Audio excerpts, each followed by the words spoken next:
بالله من الشيطان الرجيم بسم الله الرحمن الرحيم ألف لام ميم ذلك الكتاب لا ريب فيه هدى للمتقين الذين يؤمنون بالغيب ويقيمون الصلاة ومما رزقناهم ينفقون والذين يؤمنون بما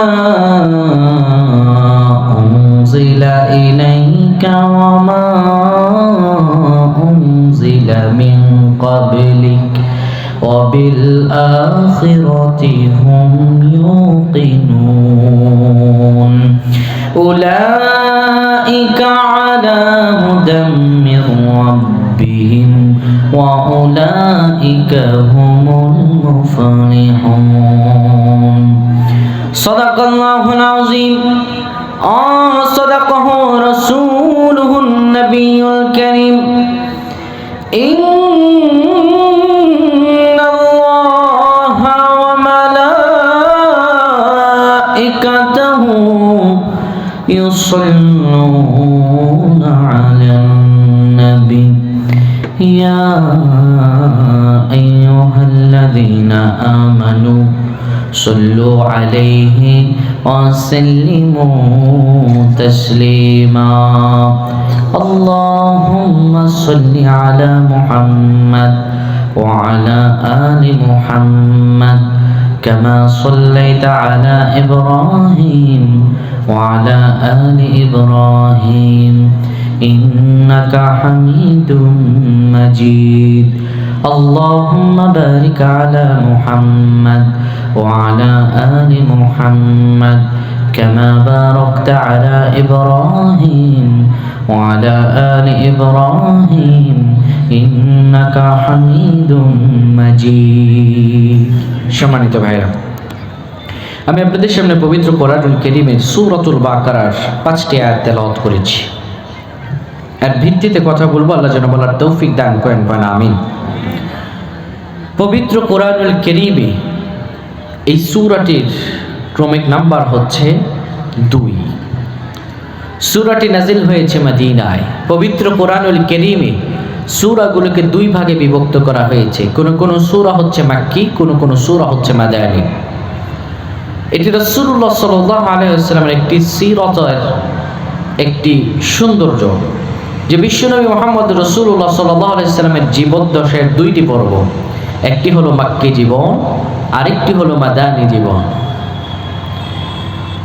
রাসূলুল্লাহ সাল্লাল্লাহু আলাইহি ওয়াসাল্লাম মক্কা নগরীতে থাকতে যে সূরাগুলো নাজিল হতো এই সূরাগুলোকে বলা হয় মাক্কি আবার মদিনায় গিয়ে যে সূরা নাজিল হলো তা হলো মাদানী রাসূলুল্লাহর আগে অন্য পয়গম্বর যারা এই পৃথিবীর বুকে ছিল প্রত্যেক আম্বিয়া কেরামের উপর আল্লাহ তাআলা যে ওহী নাজিল পাঠাতেন যে রাসূলগুলোর উপর রিসালাত পাঠাতেন সে রাসূলগুলোকে একটি নির্দিষ্ট জায়গায় যাওয়া লাগতো একটি নির্দিষ্ট জায়গায় গেলে পরে তাদের উপরে সেখানে ওহী নাজিল হতো হযরত মুসা আলাইহিস সালাম তুর পর্বতে গিয়ে আল্লাহর কাছ থেকে ওহী নিয়ে আসতেন এইভাবে প্রত্যেক পয়গম্বর বিভিন্ন জায়গায় যাওয়া লাগতো একটি নির্দিষ্ট জায়গা ছিল কিন্তু আমার রাসূলুল্লাহকে আল্লাহ এত সম্মান দান করলেন নির্দিষ্ট জায়গায় নয় বরঞ্চ আমার রাসূলুল্লাহর জীবনে যখনই প্রয়োজন হতো বিভিন্ন বিষয়ে আমার আল্লাহ রাব্বুল আলামিন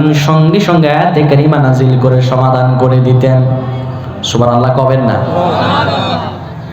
রাসূলুল্লাহ মক্কায় তো মক্কায় সূরা নাজিল মদিনায় তো মদিনায় সূরা নাজিল এবার বলেন তো দেখি পবিত্র কোরআনুল কারীমে কয়টি সূরা আছে সবার মুখ থেকে বের হলো না সবাইকে শিখতে আসেন নাই শুধু শুনতে আসছেন কয়টি 114টি, 114টির মধ্যে 112টি সূরা, 112টি সূরার নামকরণ করা হয়েছে সেই সূরার বিভিন্ন ঘটনা থেকে বা বিভিন্ন আয়াতে কারিমার অংশ থেকে। সূরা বাকারায় গাভী, বাকারা অর্থ হচ্ছে গাভী, আর গাভী নিয়ে একটা ঘটনা আছে এখানে, তাই এই সূরার নাম সূরা বাকারা। স্পেশালি আল্লাহ সুবহানাহু ওয়া তাআলা 2টি সূরার নামকরণ করেছেন, আল্লাহ নিজে স্পেশালি। সব সূরার নাম আল্লাহ নামকরণ করেছেন, কিন্তু স্পেশালি 2টি সূরার নাম আলাদা। একটি হলো সূরাতুল ফাতিহা। সূরাতুল ফাতিহার 7টি আয়াত আপনি খুঁজলে পরে এক জায়গায় সূরা ফাতিহা, ফাতিহা শব্দ পাবেন না। আবার সূরাতুল ইখলাস, গোটা আয়াতে কারিমা খুঁজলে পরে সেখানে ইখলাস শব্দ পাবেন না। কিন্তু বাকি 112টি সূরা আল্লাহ রাব্বুল আলামিন নাজিলের মধ্য দিয়ে সেই সূরাগুলোর নামকরণ করেছেন, সেটার একটি অংশ থেকে। এবার আসুন আমরা আল্লাহ তাআলাকে প্রশ্ন করলাম, আল্লাহ এই কোরআনুল কারীম যে আপনি নাজিল করলেন, এই কোরআনুল কারীমকে কেন আপনি কোরআনুল কারীমে নাম দিলেন? প্রশ্ন জাগে না? এটার নাম কেন কোরআনুল কারীম হলো? আজকে আমরা স্পেশালি কথা বলবো হুদা নিয়ে। তাহলে আমরা একটু এর আগে একটু প্রারম্ভিকা জেনে আসি। এই কোরআনুল কারীমের নাম কি? এটার নাম কি? এই কিতাবের নাম কি? জোরে বলেন, মুখ খুলে বলেন। আপনাদের কথা থেকে, আপনাদের মুখ থেকে কথাই বের করা যায় না। খান নাই আজকে নাকি ক্ষুধা আছে? এই কোরআনের নাম কেন কোরআন হলো? অবশ্যই প্রশ্ন আমাদের মনে থাকতেই পারে। কোরআন শব্দটি এসেছে ইকরা থেকে। ইকরা শব্দের অর্থ হচ্ছে পাঠ করো, আর কোরআন শব্দের অর্থ হলো অবশ্যই পাঠ্য গ্রন্থ। আমাদের সমাজে বিভিন্ন পড়াশোনা যারা করে, স্কুল কলেজে কিংবা মাদ্রাসায়, প্রত্যেকটা সাবজেক্টকে বোঝার জন্য যে বইয়ের মধ্যে কোন বিষয় নিয়ে লেখা, সেই বইয়ের নামকরণ আছে। যেমন বাংলা, ইতিহাস, সমাজ বিজ্ঞান, রাষ্ট্রবিজ্ঞান, গণিত, ভূগোল, ইতিহাস। প্রত্যেকটা বইয়ে কি বিষয় সেই লেখা আছে, সেই বইয়ে সেটা বোঝার জন্য সেই বইয়ের নামকরণটাই যথেষ্ট। যেমন পবিত্র কোরআনুল কারীমের নাম হলো অবশ্যই পাঠ্যগ্রন্থ। আমরা বিভিন্ন বিষয় দেখে বুঝতে পারি। সমাজ বিজ্ঞানের সমাজ নিয়ে কথা, রাষ্ট্রবিজ্ঞানের রাষ্ট্র নিয়ে কথা, অর্থনীতিতে শুধু অর্থনীতি নিয়ে কথা। এক একটা বিষয়ের উপরে আমরা বুঝতে পারি সেখানে সেই বিষয়ে সীমাবদ্ধ। কিন্তু কোরআনুল কারীম এমন একটা নাম যেটার নাম হলো অবশ্যই পাঠ্যগ্রন্থ। তাহলে বুঝতে হবে কোন কিতাবের নাম যদি কোরআন থাকে তাহলে এটাই বোঝা যায় সেই কিতাবের মধ্যে সমাজনীতি, রাজনীতি, অর্থনীতি, সমাজবিজ্ঞান, রাষ্ট্রবিজ্ঞান, সমাজদণ্ড, রাজদণ্ড সহ যাবতীয় জ্ঞান আল্লাহ সেই কিতাবে লিখেছেন। তার মানে বোঝা যায় যেই কিতাবকে অবশ্যই পাঠ্যগ্রন্থ বলা হয়, তার মানে সেই কিতাব অবশ্যই পড়তে হবে। আর সেখানে সব জ্ঞানগুলোকে লিপিবদ্ধ আল্লাহ করেছেন। যেখানে সব জ্ঞান লিপিবদ্ধ, যা না পড়লে কোনো জ্ঞান কারো মাথায় অর্জিত হবে না। তার মানে বোঝা যায় এই কোরআনের নাম কোরআন ব্যতীত অন্য কোনো নাম দেওয়া সম্ভবপর হয় নাই। অবশ্যই পাঠ্যগ্রন্থ পড়তেই হবে। আর পড়ার মধ্যবর্তী দিয়ে সমাজ বিনির্মাণে কিভাবে আমরা কাজ করব সবকিছু আমরা এখান থেকে জানতে পারবো। এই কোরআনের নাম শুধু কোরআনই নয়, কোরআনের নাম হলো ফুরকান। ফুরকান শব্দের অর্থ হলো পার্থক্যকারী। ফুরকান দিয়ে কি বোঝা যায়? ফুরকান হলো এমন একটি বিষয়, সত্য মিথ্যার পার্থক্যকারী। আমাদের সামনে অনেকগুলো পথ, অনেকগুলো মত, যেখানে যাই সেখানে কথাই ভালো লাগে। যাদের কাছে যাই মনে হয় তারাই ইসলামের জন্য কাজ করে, সবাই মনে হয় ভালো মানুষ, কিন্তু কে ভালো আর কে মন্দ এই পার্থক্য আমরা কোনটা করব, কোনটা হক পথ আর কোনটা বাতিল পথ, এই পার্থক্য করব এই কোরআনের আয়াতের মাধ্যমে, এই কোরআন দিয়ে। তাই এই কোরআনের নাম হলো ফুরকান। সবিশেষ আজকের যে বিষয় সেটা হলো হুদা। হুদা শব্দের অর্থ হলো পথ, নির্দেশিকা। এবার আসুন আমরা আয়াতের ভিতরে ঢুকি। আল্লাহ তাআলা সূরাতুল বাকারার 1 নম্বর আয়াতে বলছেন আলিফ লাম মিম। হরফে মুকাত্তাআত আল্লাহ তাআলা এখানে ব্যবহার করলেন।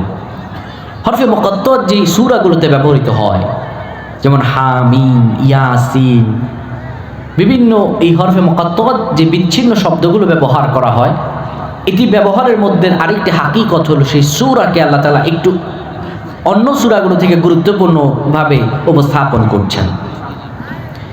এরপর আল্লাহ তাআলা বলেন, শোনো, যালিকাল কিতাবু লা রাইবা ফীহি হুদাল লিল মুত্তাকিন। জোরে বলেন আল্লাহু আকবার। আল্লাহ রাব্বুল আলামিন বলেন, যালিকাল কিতাব, এটাই সেই কিতাব, লা রাইবা ফীহি, যার মধ্যে কোনো সন্দেহের অবকাশ নাই, হুদাল লিল মুত্তাকিন, যা হলো মুত্তাকি, আল্লাহ ভীরু, আল্লাহর ভালোবাসাময় লোকদের জন্য পথ নির্দেশিকা। এই কোরআনুল কারীম যার তার পথ নয়, এই কোরআনুল কারীম হলো তাদেরই পথ যাদের আল্লাহ রাব্বুল আলামিন ভালোবাসেন, আর যাদেরকে আল্লাহ তাআলা দুনিয়া এই পারে আর ওই পারটা জান্নাত রেখেছেন হুদাল লিল মুত্তাকিন। এটি হলো শুধু মুত্তাকিদের জন্যই পথ প্রদর্শন, মুত্তাকিদের জন্য পথ প্রদর্শন। পৃথিবীতে আল্লাহ তাআলা মানুষকে সৃষ্টি করার পরে একটি পুরুষ একটি নারী থেকে সৃষ্টি করলেন, এবং আল্লাহ তাআলা বিভিন্ন গোত্রে বিভিন্ন ঘরে, বড় লোকের ঘরে কাউকে দিয়েছেন, গরিবের ঘরে কাউকে দিয়েছেন, যাতে আমরা একে অপরকে চিনতে পারি। আল্লাহ বলেন, ইন্না আকরামাকুম ইনদাল্লাহি আতকাকুম, আমি আল্লাহর কাছে অধিক প্রিয় সেই যে বেশি মুত্তাকি, যে তাকওয়াবান। এই মুত্তাকি কারা? তাদের কিছু গুণাবলী আছে। কাদের এটি পথ নির্দেশিকা? এই যে হুদা, আল্লাহ তাআলা বলেন এই কিতাবকে, এই কিতাবে কোনো সন্দেহের অবকাশ নাই। সেটি আমরা একটু পরে ব্যাখ্যা করব। আগে আমরা জানবো যে আল্লাহ তাআলা যে বলেন হুদাল লিল মুত্তাকিন, এটি হলো মুত্তাকিদের জন্য পথ প্রদর্শক। তাহলে মুত্তাকিদের জন্য যে বিষয়টি পথ প্রদর্শক, এটি কত দূর যেতে পারে বা এটির ফজিলত কি? এই পৃথিবীতে আসার আগে আপনি আমি সবাই ছিলাম জান্নাতে। কোথায় ছিলাম? বলেন বলেন, কোথায় ছিলাম? জান্নাতে। আল্লাহ তাআলা ঠিক তখন আমাদেরকে বলছেন এই হুদার কথা। আল্লাহ যে বলেন হুদাল লিল মুত্তাকিন, মুত্তাকিদের জন্য পথ প্রদর্শক, আল্লাহ ঠিক সেই সময় হুদার কথা বলছেন আমাদেরকে। আমাদেরকে বলছেন, শোনো, قُلْ نَهْبِطُوا مِنْهَا جَمِيعًا فَإِمَّا يَأْتِيَنَّكُم مِّنِّي هُدًى فَمَن تَبِعَ هُدَايَ فَلَا خَوْفٌ عَلَيْهِمْ وَلَا هُمْ يَحْزَنُونَ। জোরে বলেন আল্লাহু আকবার। আল্লাহ রাব্বুল আলামিন আমাদেরকে জানিয়ে দেন, ও দুনিয়ার মানুষেরা শোনো, পৃথিবীতে যখন আপনার আমার অস্তিত্ব ছিল না, আপনি আমি যখন জান্নাতে ছিলাম, আল্লাহ বললেন কুল নাহবিতু মিনহা জামিআ, আমি আল্লাহ বললাম তোমরা এখান থেকে দুনিয়াতে নেমে যাও। শোনো রে বান্দা, দুনিয়াতে জীবন দান করলাম, জান্নাত থেকে বের করে দিলাম, তোমরা সবাই জান্নাতি মানুষ, কিন্তু দুনিয়াতে তোমাদেরকে বের করে দেওয়ার পরে নিজের ইচ্ছা মতো চলতে পারবা না। যেমনি খুশি তেমনি চললে তুমি আবার ফিরে আসতে পারবা না। শোনো, দুনিয়াতে যাওয়ার পরে ফাইম্মা ইয়াতিয়ান্নাকুম মিন্নি হুদান ফামা তাবিআ হুদায়া ফালা খাউফুন আলাইহিম ওয়ালা হুম ইয়াহজানুন। শোনো, আমি রব্বুল আলামিনের পক্ষ থেকে তোমার নিকট হুদা যাবে, পথ নির্দেশিকা যাবে। আমি আল্লাহ তোমার নিকট অবশ্যই হিদায়াত পাঠাবো। যেমনে খুশি এমনি তুমি চলতে পারবে না, তোমার চলার একটা রাস্তা পাঠাবো। ফামান তাবিআ হুদায়া, যারা সেই পথ নির্দেশিকা মেনে চলবে, যারা নিজের জীবনকে সেই পথ নির্দেশিকা দিয়ে সাজাবে, শোনো আমি আল্লাহ বলে দিলাম, আমি রব্বুল আলামিন তাদের দুনিয়াতেও দুইটা বিষয় দূর করে দিব, আখিরাতেও দুইটি বিষয় দূর করে দেব। আমরা বললাম আল্লাহ কি কি বিষয় দূর করবেন? আল্লাহ বললেন শোনো, ফালা খাউফুন আলাইহিম ওয়ালা হুম ইয়াহজানুন, তাদের কোনো ভয় থাকবে না এবং তাদের চিন্তারও কোনো আশঙ্কা নাই। তাদের কোনো ভয় থাকবে না, তাদের কোনো চিন্তাও থাকবে না, আমি তাদের ভয় ও চিন্তাকে দূর করে দিব। সুবহানাল্লাহ। এরপর আল্লাহ রাব্বুল আলামিন বলেন, যারা সেই কিতাবকে মেনে চলবে না তাদের অবস্থা হবে কেমন? শোনো, والذين كفروا وكذبوا بآياتنا أولئك أصحاب النار هم فيها خالدون فإن لم تفعلوا যারা কোরআনকে মেনে চললো না, যারা ওয়াল্লাযীনা কাফারু যারা কুফরি করলো, কাযযাবু বিআয়াতিনা মিথ্যা প্রতিপন্ন করলো, আয়াতগুলোকে মিথ্যা মনে করলো, দুনিয়াটা মস্ত বড়, খাও দাও ফুর্তি করো, এই দুনিয়াকে নিজের চিরজীবন মনে করলো, দুনিয়াকে আসল জীবন মনে করলো, আয়াতকে মিথ্যা প্রতিপন্ন করলো। আমার আল্লাহ বললেন শোনো, উলাইকা আসহাবুন নার, এরাই হলো জাহান্নামের অধিবাসী, হুম ফিহা খালিদুন, তারা সেখানে চিরকাল অবস্থান করবে। এই দুইটি আয়াতের মধ্যে আপনাকে আমি হুদার পার্থক্য বোঝাই। আল্লাহ রাব্বুল আলামিন বললেন দুনিয়াতে নেমে যাও, জান্নাত থেকে বের করে দিলাম।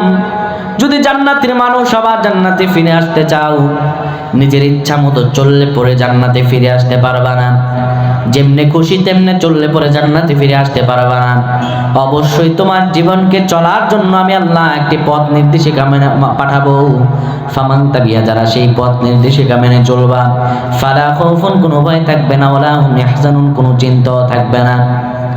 আর যারা মেনে চলবা না, যারা কোরআনকে নিজের জীবন বিধান হিসাবে গঠন করবা না, তারা হয়ে যাবে জাহান্নামের অধিবাসী, হুম ফিহা খালিদুন, সেখানেই তোমরা চিরকাল অবস্থান করবে, তোমাদেরকে আর সে জাহান্নাম থেকে বের করা হবে না। এই দুইটি আয়াতকে বোঝার জন্য আমাদেরকে যেতে হবে 1990 সালে।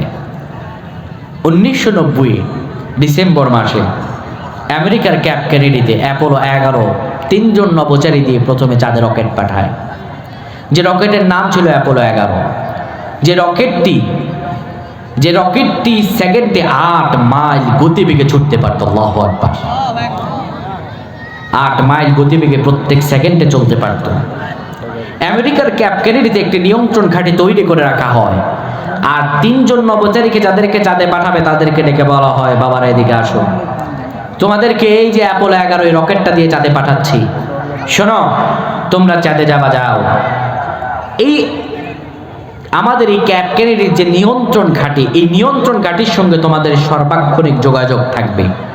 এখান থেকে তোমাদেরকে আমরা যেই মেসেজ পাঠাবো ঠিক যেইভাবে যেতে বলবো। যদি বলি ডানে যাবা ডানে, যদি বলি বামে যাবা বামে, কিন্তু যদি তুমি আমাদের কথা মোতাবেক চলে তুমি ডানেও যেতে পারো, বামে যেতে পারো, অর্থাৎ নিয়ন্ত্রণ ঘাঁটি থেকে তোমাদেরকে আমরা যেই নির্দেশনা দেব সেই নির্দেশনা যদি মানতে পারো, তবে অবশ্যই তোমরা পৃথিবীর মানুষ আবার পৃথিবীতে ফিরে আসতে পারবে। কিন্তু যদি তোমরা আমাদের নিয়ন্ত্রণ ঘাঁটি থেকে তোমাদেরকে যে মেসেজ ড্রপ করব সেটা যদি তোমাদের কাছে পৌঁছায় আর তোমরা যদি সে মোতাবেক না চলো, তবে আমাদের সঙ্গে তোমাদের কানেকশন বিচ্যুত হয়ে যাবে।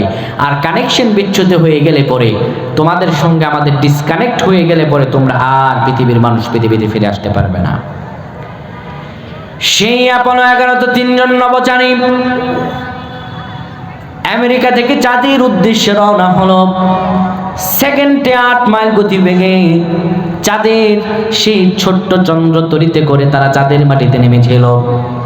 কিন্তু এক পাও তারা সেই নিয়ন্ত্রণ ঘাঁটি থেকে যে নির্দেশনা দিয়েছে তা তারা এক পাও এদিকে বাড়ায় নাই, ওই দিকে বাড়ায় নাই, কোনো দিকে তারা নিজের মনোযোগকে দেয় নাই, সম্পূর্ণ মনোযোগ সেই নিয়ন্ত্রণ ঘাঁটির মধ্যে দিল। এক চুলো নড়ালো না, সার্বক্ষণিক সময় সেই নিয়ন্ত্রণ ঘাঁটির সঙ্গে তারা যোগাযোগ রাখল। দুইজন চাঁদের মাটিতে নেমে পড়ে, আরেকজন রকেটে থাকে, সে সেকেন্ডে 8 মাইল গতিবেগে চাঁদের চারপাশ ঘুরতে থাকে। দুইজন ছোট্ট চন্দ্র তরিতে করে চাঁদের মাটিতে নেমে পড়ে। চাঁদের মাটিতে নেমে যাওয়ার পরে যেহেতু তারা ছিল বিজ্ঞানী, সেখানে তারা অনেক মূল্যবান জিনিস দেখতে পেয়েছিল, কিন্তু তারা মূল্যবান জিনিসে হাত দেয় নাই। যারা দেখবেন পুরনো জিনিস বা এমন কোন ইউনিক জিনিস আবিষ্কার করে দেখবেন এগুলো অনেক বড় বড় কোম্পানি অনেক টাকা দিয়ে কিনে নেয়, ঠিক কিনা? তারা দেখে চাঁদের মাটিতে এত মূল্যবান জিনিস, মন চাইতেছে হাত দিই, কিন্তু তারা হাত দেয় না। কেন? হাত দিলে কোন না কোন বিপদ এসে যায়, আর বিপদ আসলে পরে নিয়ন্ত্রণ ঘাঁটির সঙ্গে আমাদের যোগাযোগ বিচ্ছিন্ন হয়ে গেলে পরে আমরা আর পৃথিবীর মানুষ পৃথিবীতে ফিরে আসতে পারবো না। অনেক কিছু দেখে তারা মোহাচ্ছন্ন হয়ে গেল, কিন্তু তারা সেখানে হাত দিল না। তারা ছোট্ট চন্দ্রতরীতে করে আবার সেই রকেটের মধ্যে আসলো। সেই নিয়ন্ত্রণ ঘাঁটি থেকে তাদের কাছে যে মেসেজগুলো দেওয়া হয়েছিল তারা সেটা মোতাবেক মেনে মেনে আবার পৃথিবীতে ফিরে আসলো। ঠিক একই সময় রাশিয়াও একটি রকেট ছেড়েছিল চাঁদের উদ্দেশ্যে, কিন্তু রাশিয়ার নিয়ন্ত্রণ ঘাঁটির সঙ্গে সেই রকেটের যোগাযোগ বিচ্ছিন্ন হয়ে যায়। বিচ্ছিন্ন হয়ে গেলে পরে এখনো পর্যন্ত পৃথিবীতে তারা ফিরে আসতে পারে নাই। কখনো ফিরে আসতে পারবে কিনা সেটাও জানা নাই। নিয়ন্ত্রণ ঘাঁটির মেসেজকে তারা উপেক্ষা করে নিজের মন মতো তারা চালানোর কারণে তারা এখনো চাঁদের চারপাশ ঘুরতেছে। আদৌ বেঁচে আছে না মরে গেছে, আদৌ পৃথিবীতে আসতে পারবে কি পারবে না সেটার নিশ্চয়তা নাই। এই দুইটি উদাহরণ দিয়ে আপনি কি বুঝলেন? সূরাতুল বাকারা ৩৮ আর ৩৯ নম্বর আয়াত দিয়ে আপনি কি বুঝলেন? আল্লাহ বললেন তোমরা জান্নাতের মানুষ, আমি বললাম তোমরা দুনিয়াতে নেমে যাও। হুদাল্লিল মুত্তাকিন, যেটা তোমরা যদি মুত্তাকি হও, তাকওয়াবান হও, আল্লাহ ভীরু হও, আল্লাহর দেখানো পথ মোতাবেক যদি নিজের জীবনকে গঠন করো, নিজের জীবনকে যেমনি ইচ্ছা এমনি তুমি যদি না সাজাও, আমার কোরআন মোতাবেক যদি তুমি নিজের জীবনকে গঠন করতে পারো, ফালা খাউফুন, কোনো ভয় থাকবে না, ওয়ালা হুম ইয়াহজানুন, কোনো চিন্তাও থাকবে না। কিসের ভয় আর কিসের চিন্তা আল্লাহ দূর করবেন? প্রশ্ন আছে না নাই? কিসের ভয় কিসের চিন্তা দূর করবেন? পৃথিবীর বুকে আপনি আমি যা কিছুই করি সব কিছু চিন্তা আর ভয়ের মধ্যে নিবেদিত। আপনি আমি যা কিছু করি না কেন, যেমন ধরেন বিভিন্ন কাজকর্মে বা বিভিন্ন চাকরি ক্ষেত্রে, যে ব্যক্তি চাকরি করুক তার দিন শেষে এই চিন্তা থাকে মাস শেষে পরে বেতন পাবো, এই বেতন দিয়ে আমার ফ্যামিলিকে চালাবো, এই বেতন দিয়ে আমার মায়ের জন্য ওষুধ কিনবো, ভাইয়ের জন্য ওষুধ কিনবো, স্ত্রীর জন্য নতুন জামা কিনবো। আমার সন্তান হলে পরে আমার সন্তান কি বদ হয়ে যায় নাকি? দুনিয়াতে আমি খেতে পারবো নাকি? আমার চাকরি চলে গেলে আমি কেমন করে বাঁচবো? বিভিন্ন ভয় তার অন্তরকে গ্রাস করে। শুধু তাই নয়, বিভিন্ন চিন্তাও তার মাথায় গ্রাস করে। এটা বললাম স্বাভাবিক। আবার যদি আরেকটু এক্সট্রা লেভেলে যান, আপনি যখন কোরআনের কথা বলবেন, আপনি যখন আল্লাহ তাআলার দ্বীনকে জমিনে প্রতিষ্ঠা করার কথা বলবেন, এক শ্রেণীর লোকেরাই আপনার মতোই দেখতে, মাথায় টুপি আর মাথায় শরীরে জুব্বা, তারা এসে আপনার বিরুদ্ধাচরণ করবে, আপনার ভয়ও দেখাবে, চিন্তাও ফেলবে, কঠিনতম পেরেশানিতে আপনারে ফালায়া দিবে। আল্লাহ বললেন দুনিয়ার চিন্তা, দুনিয়ার কোনো ভয় তাদের থাকবে না, কেউ তাদেরকে ভয়ও দেখাতে পারবে না, কোনোদিনও তারা চিন্তার আশঙ্কা করবে না। আমি আল্লাহ দুনিয়ার ভয় দুনিয়ার চিন্তা দূর করে দেব। শুধু তাই নয়, আজকে সূর্য এত মাইল দূরে, যখন আজকে শীতকাল শেষে গরমকাল আসে, সূর্যের প্রখর তাপে যে জমিনের উপরে বালির উপরে আপনি হাঁটতে পারেন না, কিয়ামতের ময়দানে জমিনটা হয়ে যাবে তামা, বালির উপরে রৌদ্র পড়ে সেই বালিতে আপনি আমি হাঁটতে পারি না। জমিন যখন হয়ে যাবে তামা, মানুষগুলো সেখানে দাঁড়িয়ে থাকবে, কিন্তু পাগুলো গলে গলে যাবে, চামড়াগুলো ঝলসে যাবে, চামড়ার ভেতরে যে হাড় আছে আমাদের পায়ে, সে হাড়ের মগজগুলো ঝাঁকাতে থাকবে, মাথার মগজগুলো টকবক করবে, ঘামের মধ্যে মানুষগুলো উৎপেতে থাকবে। আল্লাহ বললেন শোনো, আরেকটা দিন আছে, দুনিয়ার ভয় দুনিয়ার চিন্তা দূর করে দিব। শুধু তাই নয়, কিয়ামতের ওই কঠিন ময়দানের ভয় কঠিন ময়দানের চিন্তাও দূর করে দিব। কোনটা? আল্লাহ তাআলা বলেন ইয়াউমা ইয়াফিরুল মারউ মিন আখিহি ওয়া উম্মিহি ওয়া আবিহি ওয়া সাহিবাতিহি ওয়া বানিহি লিকুল্লি ইমরিইন মিনহুম ইয়াউমা ইযিন শানুন ইউগনি। আল্লাহু আকবার। আমার আল্লাহ রাব্বুল আলামিন বলেন শুধু দুনিয়ার ভয় দুনিয়ার চিন্তা দূর করে দিব, এইটুকুতেই সীমাবদ্ধ নয় রে বান্দা। শোনো, আমি আল্লাহ তাআলা বললাম ইয়াউমা ইয়াফিরুল মারউ মিন আখি, যেদিন ভাই ভাইকে চিনবে না, ভাই ভাইয়ের পরিচয় দিবে না, কিয়ামতের ময়দানে আল্লাহ তাআলা প্রত্যেকের হিসাব নেবেন। সেদিন কঠিন ময়দানে ভাই ভাইয়ের পরিচয় দিতে চাইবে না, ভাই ভাইয়ের কাছে যাবে নেকির জন্য, ভাই বলবে কে তুই, তোরে চিনি না, ডিরেক্ট নিষেধ করবে, একজন একজনের পরিচয় দেবে না। শুধু ভাই নয়, ওয়া উম্মিহি ওয়া আবি, মা সন্তান থেকে পলায়ন করবে, মা সন্তানের পরিচয় দিবে না, মা সন্তানকে ভুলে যাবে। ও সাহিবাতিহি ওয়া বানি, শুধু তাই নয়, প্রিয়তমা স্ত্রীও চিনবে না, প্রিয়তমা স্ত্রীও তারে বলবে তুমি কে, দুনিয়াতে আমি বিয়ে করি নাই। আল্লাহকে বললাম আল্লাহ অবস্থা হয়ে যাবে কেমন? আল্লাহ বললেন লিকুল্লি ইমরিইম মিনহুম ইয়াউমা ইযিন শানু ইউগনি। আল্লাহু আকবার। আল্লাহ বললেন সেদিন অবস্থা হবে এমন, প্রত্যেক মানুষ নিজেকে নিয়ে ব্যস্ত থাকবে, এমন কঠিন অবস্থা হয়ে যাবে মানুষগুলো কেউ কারো পরিচয় দিতে চাইবে না। এখন আপনি আমাকে বলতে পারেন হুজুর কেমন করে আপন ভাইয়ের পরিচয় দেয় না? পৃথিবীতে কত ভাই দেখি দলীয় নেতা কর্মী বড় ভাই জীবন দিয়ে দেয়, কিন্তু কিয়ামতের ময়দানে আপন ভাইরে বলে যাবে এটাকে মগের মূল্য নাকি? ও ভাই আপনি পৃথিবীর বুকে একটু তাকিয়ে দেখেন, 5 আগস্টের আগে যাদের ভাই করে মুখের লালাগুলো পর্যন্ত শুকায় ফেলতো, শুধুমাত্র সরকার পরিবর্তন হয়েছে, একটা প্রেক্ষাপট পরিবর্তন হয়ে আরেকটা প্রেক্ষাপট মাত্র শুরু হবে, এখনো শুরু হয় নাই। এখনো দেখেন যাদের নেতা কর্মী আর দলের মধ্যে কর্মী ছিল 100, খবর নিয়ে দেখেন 5 জন কর্মীও তাদের পাওয়া যাবে না। এ কি মিথ্যা কথা? যারা বলতো ভাই আপনি সামনে যান পেছনে আমরা আছি, বা আপনার জন্য আপনার জীবন দিয়ে দেব, দুনিয়াতে যদি একটা প্রেক্ষাপট পরিবর্তন হয়ে আরেকটা প্রেক্ষাপট আসলে পরে আপন ভাইকে ভুলে যায়, আপনি কেমন করে ভাবেন কিয়ামতের ময়দানে মানুষ পরিচয় দিবে? শুধু তাই নাকি, আরেকটা উদাহরণ একদম চোখে আঙুল দিয়ে দেখা দিই। কোভিড-19 যখন শুরু হয়, করোনা ভাইরাসের সময় আমরা এমন নিউজ দেখেছি, সন্তান করোনা আক্রান্ত, যে মা সন্তানের জন্য জীবন দিয়ে দেয়, পৃথিবীর বুকে মায়ের চাইতে আপন আর কেউ হয় না। করোনা ভাইরাসে আক্রান্ত হয়েছে ছেলে, মা ছেলের বস্তা বন্দি করে জঙ্গলে ফালাই দিয়ে আসছে। অনেক বাবাকে ছেলে বস্তা বন্দি করে জঙ্গলে ফালাই দিয়ে আসছে। কেন? সংক্রমণ যদি হয়, দুনিয়াতে সামান্যতম একটা বিপদের সম্মুখীন হলে পরে আপনজন যদি না পাওয়া যায়, কিয়ামতের ময়দানে যখন জাহান্নামের 70,000 শিকলগুলো ধরে সেই ফেরেশতারা জাহান্নামকে নিয়ে আসবে কিয়ামতের ময়দানে, জাহান্নামের উত্তাপ লেলিহান শিখাগুলো যখন কিয়ামতের ময়দানে দাঁড়িয়ে দেখা যাবে, আপনি কেমন করে ভাবেন সেই কঠিনতম ময়দানে আপনার বাবা আপনার পরিচয় দিবে, আপনার মা আপনার পরিচয় দিবে? এরা তো পর হবে। শুধু তাই নয়, আমার আল্লাহ তাআলা বলেন শোনো, কিয়ামতের ময়দানে যখন আল্লাহ তাআলা সব আমলগুলো ডিসপ্লে করবেন, সব আমল, এই যে এখন সিসিটিভি ক্যামেরা আছে না, অনেকের কিন্তু বোতামেও ক্যামেরা আছে, আপনারা বিশ্বাস করেন? এটা কলমেও ক্যামেরা হয়, অনেক সিকিউরিটি ক্যামেরা আছে, আপনি দেখবেনও না কিন্তু ভিডিও হচ্ছে। মানুষের যদি অত্যাধুনিক ইলেকট্রনিক আইডিয়া থাকতে পারে, আমার আল্লাহ অত্যাধুনিক ইলেকট্রনিক আইডিয়া তা মানুষের চেয়ে কম। মানুষকে যে বুদ্ধি দিয়েছেন তিনি কে?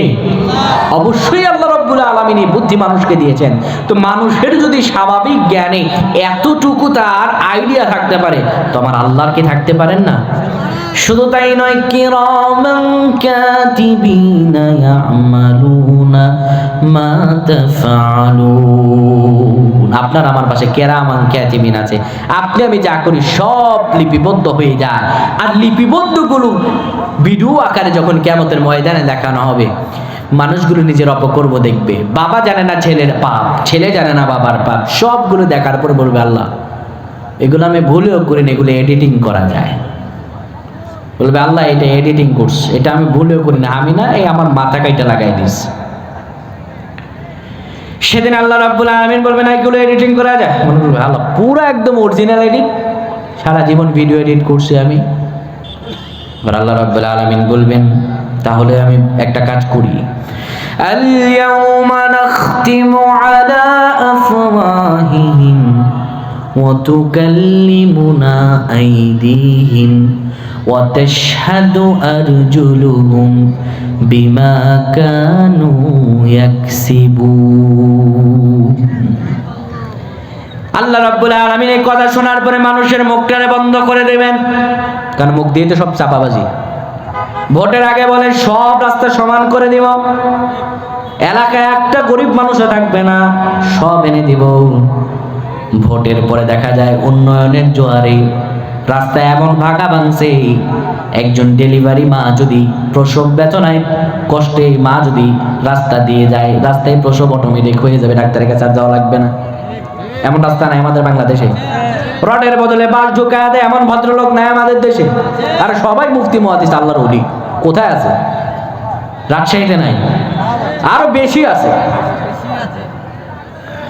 মানুষের মুখ দিয়ে চাপাবাজি করে কিয়ামতের ময়দানে চাপাবাজি থামবে না। বলবে আল্লাহ আমার মতো পুত পবিত্র নাম মানুষ আছে নাকি? একদম 70 টাকার তাহাজ্জুদ পড়তাম আমি, মানুষকে পেঁয়াজের বদলে পেঁয়াজ ছাড়া রান্না করা শিখাইছি। ঘুম থেকে উঠেই যায় নামাজ খুঁজতাম আমি। দেখা যায় চকির তুলে মদের বোতল পাওয়া যায়। এমন পাপী নাই? কিয়ামতের ময়দানে তাদের চাপাবাজি কমবে না। সেদিন তারা মুখ দিয়ে চাপাবাজি করবে। আল্লাহ বলেন আল ইয়াউমা নাখতিমু আলা আফওয়াহিহিম, মুখটা বন্ধ করে দিলাম। অতুকাল্লিমুনা আইদিহিম, এই হাতগুলো দিয়ে মুখ বের হয়ে যাবে। হাতগুলো আল্লাহর সঙ্গে কথা বলবে। কিয়ামতের ময়দানে আপনি নিজের চোখে দেখতে পাবেন আপনার হাতগুলো দিয়ে মুখ বের হয়ে যাচ্ছে। ওয়া তাশহাদু আরজুলুহুম, আপনার পাগুলো আল্লাহর কাছে সাক্ষ্য দেবে। বিমা কানু ইয়াকসিবুন, যা আপনি করেছেন, মানুষের প্রকাশ্যে যা করেছেন, মানুষের আড়ালে যা করেছেন, আপনার পাপের খবর কেউ জানে না। এই হাত দিয়ে আপনি কতই না পাপ করেছেন, মানুষের হক মেরেছেন, কত জায়গায় মিথ্যা সাক্ষ্য দিয়েছেন, কতজনের নামে মিথ্যা মামলা দিয়েছেন, কতজনকে ঘর ছাড়া করেছেন, বাড়ি ছাড়া করেছেন। এই তো এক শ্রেণীর লোক। আরেক শ্রেণীর যুবকেরা আছে, বিয়ের আগে যারা অবৈধ সম্পর্ক করো। রাতের গভীরে আল্লাহ রাব্বুল আলামিন প্রথম আসমানে এসে ডাক দেন, ও বান্দারে তোর কি কোনো প্রয়োজন আছে নাকি আমার কাছে যা। রাত গভীর হয়, আল্লাহ তাআলা প্রথম আসমানে এসে বান্দাকে ডাকেন, বান্দার সঙ্গে প্রেমালাপ করতে যান। আর রাতের যত গভীর হয়, অনেক যুবকেরা আছে, অনেক চরিত্রহীন লোকেরা আছে, রাত গভীর হতে দেরি তাদের চরিত্রের খারাপ দিকগুলো তারা প্রকাশ করতে দেরি হয় না। রাতের গভীরে তারা বিয়ের আগে অবৈধ হারাম রিলেশন করে, গার্লফ্রেন্ডের সঙ্গে চ্যাটিং আর ফেটিং করে। অনেকে আছে পরকীয়া প্রেমে লিপ্ত, সারা রাত ধরে চ্যাটিং করে, মুখ দিয়ে কথা বলে, ভিডিও কল দেখে। আপনি আজকে আবার আড়ালে পাপ করছেন, আপনি গুনাহ করছেন, মনে করছেন আমি ছাড়া কেউ জানে না, কম্বলের তলায় আমি ছাড়া আর কেউ দেখছে না, কিন্তু হাত দিয়ে যে লিখতেছেন। ওয়াতুকাল্লিমুনা আইদিহিম, কিয়ামতের ময়দান যখন শুরু হয়ে যাবে, আল্লাহর কাছে আপনার এই হাতগুলো আল্লাহর কাছে সবকিছু বলে দিবে। ওয়া তাশহাদু আরজুলুহুম, পা দিয়ে কোন মিছিলে গিয়েছেন আপনি? ইসলামী আন্দোলনের মিছিলে গিয়েছেন নাকি ইসলামের বিপক্ষে আপনি গিয়েছেন? সবগুলো কথা বিমা কানু ইয়াকসিবুন বলে দিবে। আপনজন পলানো, এই হাতে আপনি একটু ময়লা লাগলে পরে কত সাবান ডেটল দিয়ে ধুন, শীতকালে লোশন লাগান, কত যত্ন করেন, কিন্তু কিয়ামতের ময়দানে আপনার এই হাত, এই পা, শরীরের অঙ্গ প্রত্যঙ্গগুলো আল্লাহর কাছে আপনার সব পাপের কথা বলে দিবে। দুনিয়াতে বাঁচা গেলেও কিয়ামতের ময়দানে বাঁচা যাবে না। আমার আল্লাহ বলেন, যদি কোরআনুল কারীম মেনে নিজের জীবনকে গঠন করতে পারো, যদি কোরআনুল কারীমকে নিজের পথ নির্দেশিকা হিসাবে মেনে চলতে পারো, সেই কিয়ামতের ময়দানে কোনো ভয় থাকবে না, কোনো চিন্তাও থাকবে না। যখন মানুষগুলো তাদের প্রশ্ন দিতে আল্লাহর কাছে ব্যস্ত, আমি আল্লাহ তোমাকে আরশে আজিমের কাছে নিয়ে আসবো, আমি ডেকে ডেকে আমি আমার আরশে আজিমের কাছে নিয়ে আসবো, আর বলবো বান্দারে কি পাপ করেছিস, কি পাপ তোর আমার কাছে বল। আল্লাহ সেদিন মানুষদেরকে হীনমন্যতা থেকে মুক্তি দিয়ে জান্নাতটাকে দেখা, বান্দাকে জান্নাতে পদার্পণ করায় দিবেন। সেদিন কোরআন মানার কারণে কোনো প্রশ্নের জবাবও দিতে হবে না। আল্লাহর দয়ায় সেই দিন ভয় ও চিন্তা মুক্ত আল্লাহ করে দিবে। এমনি এমনি করে দিবেন? তাহলে কি করতে হবে? এই কোরআনুল কারীমকে নিজের জীবন হিসাবে গঠন করতে হবে, ঠিক কিনা? শুধু কোরআনুল কারীমকে আপনি একটু মানবেন আর একটু মানবেন না, তাতে হবে না। শুধু একটু মানলাম, আমরা ইসলামকে বা এই যে কোরআনুল কারীম, আল্লাহ বলছেন পথ নির্দেশিকা, এই কোরআনুল কারীম আমাদের ধর্মের একটি কিতাব। আমাদের ধর্ম শুধু ধর্মই নয়, এটি কি জানেন? এটি হলো একটি দিন। ইন্নাদ দীনা ইনদাল্লাহিল ইসলাম। ইসলাম হলো একটি জীবন ব্যবস্থার নাম। ইসলাম কোনো দিনের নাম নয়। ইসলাম যদি ধর্ম হতো, শুধু ধর্ম হতো, ধর্ম কাকে বলে? শুধুমাত্র যেমন ধরেন হিন্দুদের মন্দির আছে, তারা মন্দিরে গেলেই পরে মনে করে যে সেখানে পাপ করা গুনাহ, বাইরে পাপ করলে কোনো সমস্যা নেই। খ্রিস্টানদের প্যাগোরা আছে, তাদের গির্জা আছে, সেখানেই তারা মনে করে গুনাহ, বাইরে আসলে পরে তারা সেটাকে বেশি গুনাহ মনে করে না। কিন্তু আপনি মুসলমান হয়েছেন, মসজিদের ভিতরে আপনি যেমন, আপনি বাইরেও ঠিক থাকতে হবে তেমন, ঠিক কিনা? আল্লাহ তাআলা বললেন মুমিন তো তারাই যারা কোরআনুল কারীমকে মেনে চলবে। আমি আল্লাহ তাআলা বললাম হুদাল লিল মুত্তাকিন, এটি হলো মুত্তাকিদের জন্য পথ প্রদর্শক। এর আগে আল্লাহ তাআলা এই কোরআনুল কারীমের একটি সার্টিফিকেট দিচ্ছেন। আল্লাহ বলেন যালিকাল কিতাব লা রাইবা ফিহ, এটি এমন একটি কিতাব যার মধ্যে সন্দেহের অবকাশ নাই। কেউ বলতে পারবে না এটা মানুষের বানানো, বলতে পারবে না? কি সম্ভব? আল্লাহ তাআলা চ্যালেঞ্জ আগেই দিয়েছেন। আল্লাহ বলেন ওয়া ইন কুনতুম ফি রাইবিম মিম্মা নাযালনা আলা আবদিনা ফাআতু বিসূরাতিন মিন মিথলি ওয়াদউ শুহাদাআকুম মিন দুনিল্লাহি ইন কুনতুম সাদিকিন। আল্লাহু আকবার। আল্লাহ তাআলা বলেন শোনো দুনিয়ার মানুষেরা, ওয়া ইন কুনতুম ফি রাইবিম মিম্মা নাযালনা আলা আবদিনা, আমি আমার বান্দার উপরে, আমি আমার রাসূলের উপরে যে কিতাবকে নাজিল করেছি, যে আয়াতে কারিমাগুলোকে নাজিল করেছি, শোনো তোমরা যদি এই কিতাবের মধ্যে কোনো আয়াতের ব্যাপারে সন্দিহান হয়ে থাকো, যদি তোমরা মনে করো এটি আব্দুল্লাহর বেটা মুহাম্মাদের উপর বানানো, তবে শোনো আমি তোমাদেরকে বলছি ফাতু বিসূরাতিন মিন মিথলি, তবে যাও তোমরা পারলে কোরআনুল কারীমের মতো করে একটি সূরা নিয়ে আসো, এই সূরাটা অনুযায়ী তোমরা একটি সূরা বানাও, একটা আয়াত নিয়ে আসো, সেই আয়াতের মতো করে নিয়ে আসো। তোমাদের যদি প্রয়োজন হয় ওয়াদউ শুহাদাআকুম মিন দুনিল্লাহি, তোমাদের যদি প্রয়োজন হয় পৃথিবীর যত তোমাদের নেতা আছে, যাদেরকে তোমরা মনে করো তোমাদের প্রভু, তাদের সহযোগিতা তোমরা নিতে পারো আল্লাহ ব্যতীত, ইন কুনতুম সাদিকিন, যদি তোমরা সত্যবাদী হও।